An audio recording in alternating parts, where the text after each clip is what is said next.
بسم الله الرحمن الرحیم. نن د مرۍ یا د اسافیګس په امراضو خبرې کوو. اسوفیجیل ډیزیزز یا اسوفیجیل ډیزورډرز.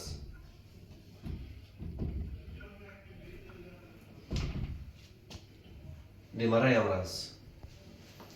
مخکې چې د مرۍ په امراضو خبرې وکړو، لومړی په هغه ګیلو خبرې کوو چې د مرۍ د امراضو له امله په مریض کې څرګندېږي.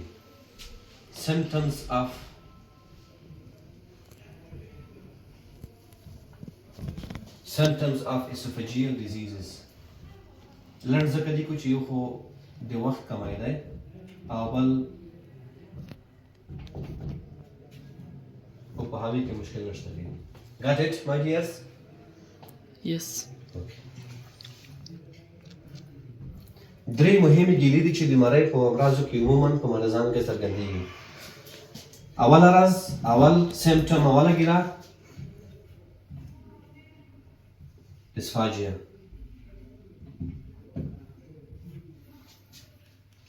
دوهمه ګیله، دوهم سیمپټم اورډینوفاجیا.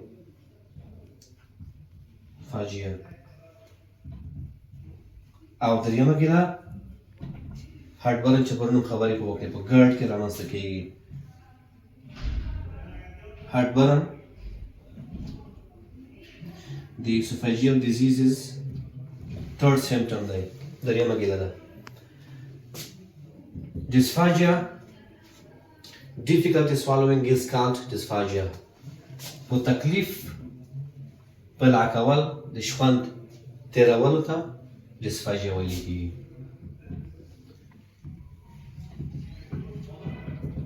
Difficulty swallowing is called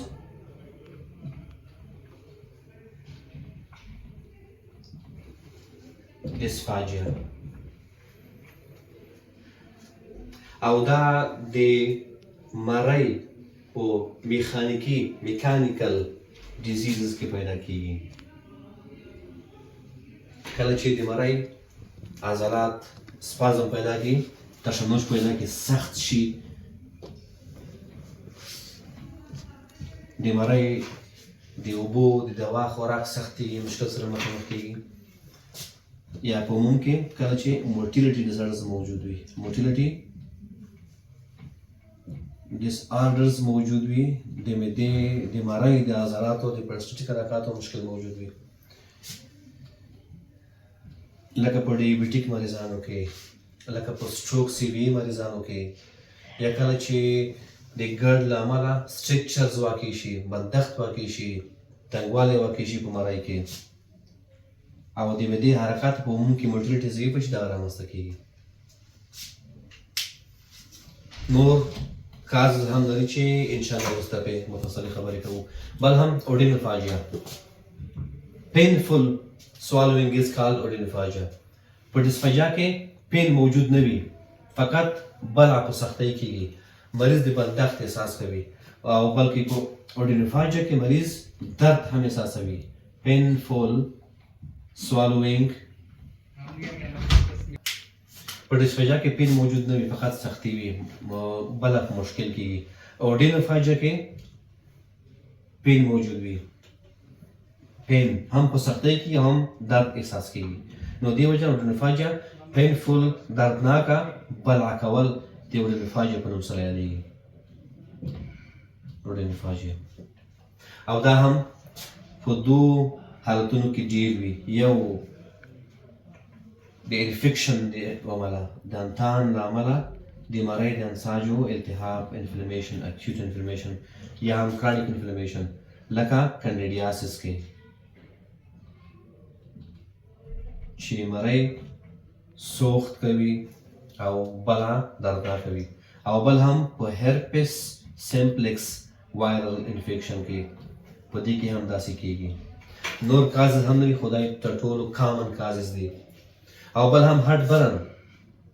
موږ تاسو برن په جرد کې، په ګرد کې ځینې خلکو ته جرد او ځینې ورته چون خپل تلفظ یې ګرد دی، په ګرد کې پیدا کېږي هارټبرن.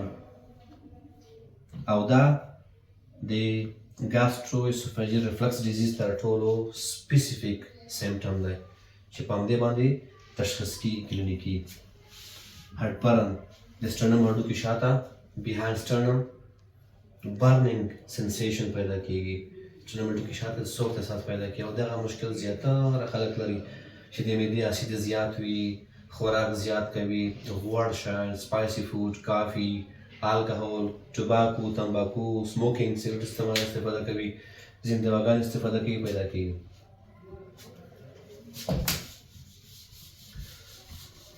راځو د ډیسفاژیا په کازز باندې خبرې کوو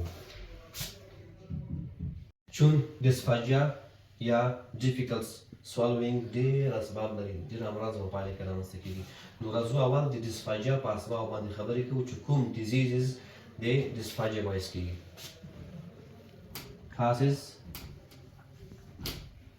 of dysphagia یا etiology of dysphagia اول intrinsic causes دي د ډیسفاژیا هغه اسباب چې د مرۍ په داخل کې کوم امراض رامنځته کېږي intrinsic causes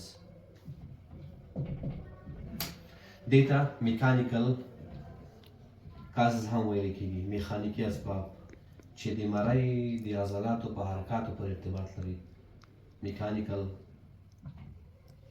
کازز او دې ته لنډ مخفف نیمانیک هم مونږ کارولی شو بیب بی ای بی بیب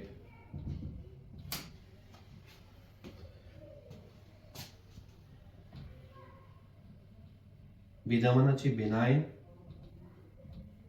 esophageal strictures د دوامداره ګرد له امله هډبرن له امله چې اسید راپورته کېږي مرۍ ته د مرۍ اساج تنګېږي benign esophageal strictures E esophageal webs چې په ځینو امراضو کې د ځینو دواګانو د ساید افیکټ اډورس افیکټ له امله د مرۍ په انساجو کې ویبس پیدا کېږي تنګوالی پیدا کېږي تارونه او د ډوډۍ بلع سختېږي ډیسفاژیا پیدا کېږي اسوفیجیل ویبس یا شارټسکیز ویبس یا رینګز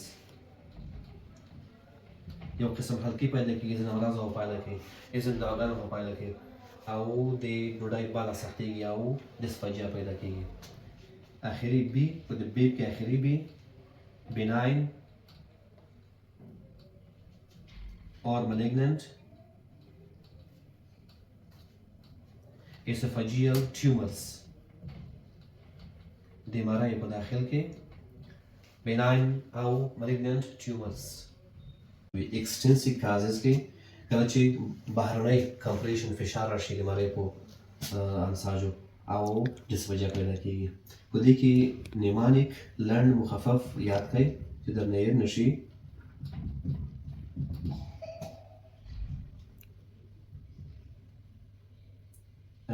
PEC PEC اول کاز एक्सटेंसिव के external compression के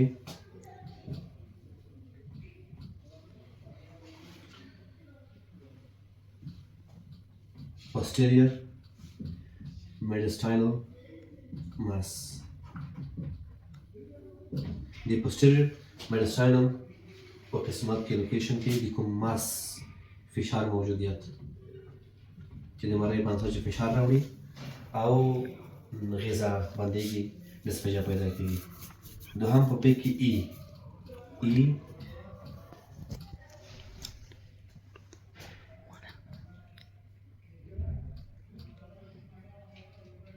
external thyroid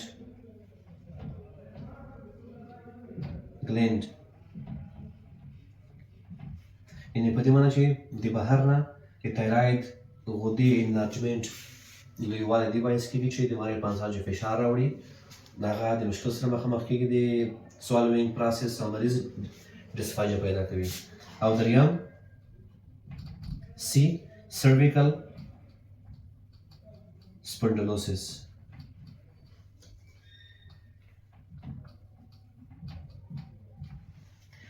د cervical vertebral spondylosis چې په دې کې بیا هم د عصبي سیستم وظایف د کانډلس وظایف چې راوځي د cervical vertebral نه د مشکل سره مخامخ کېږي او د مرۍ حرکات د خنډ سره مخامخ کېږي، swallowing مشکل پیدا کوي او dysphagia پیدا کوي.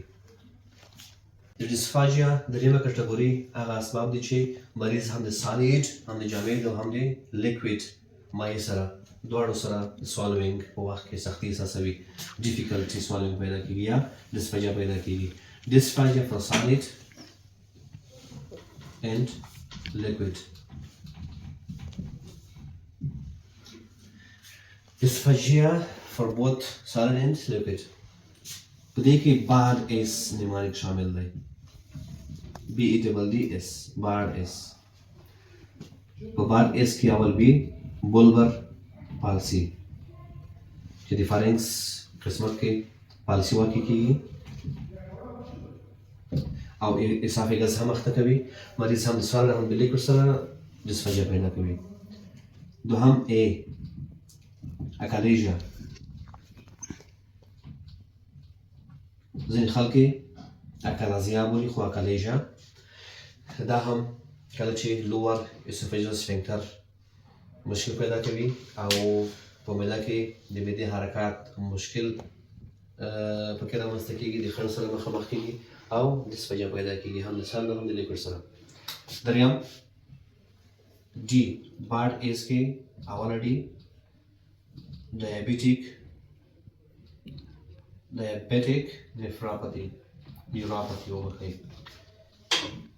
long term chronic diabetic patients کې autonomic neuropathy پیدا کېږي او په بیس کې د gastric paresis د esophageal paresis سبب کېږي، swallowing مشکل سره مخامخ کېږي او dysphagia پیدا کېږي. څلورم باد اس کې آخري دی diffuse esophageal spasm.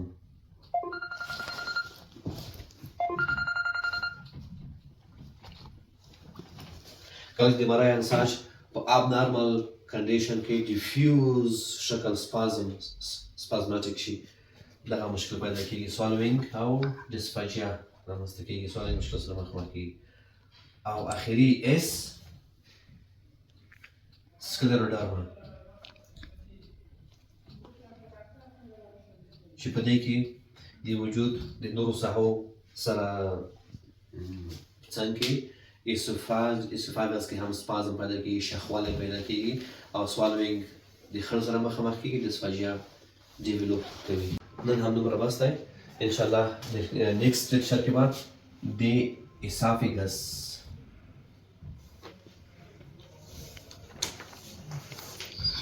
اړوند امراضو باندې خبرې کوو.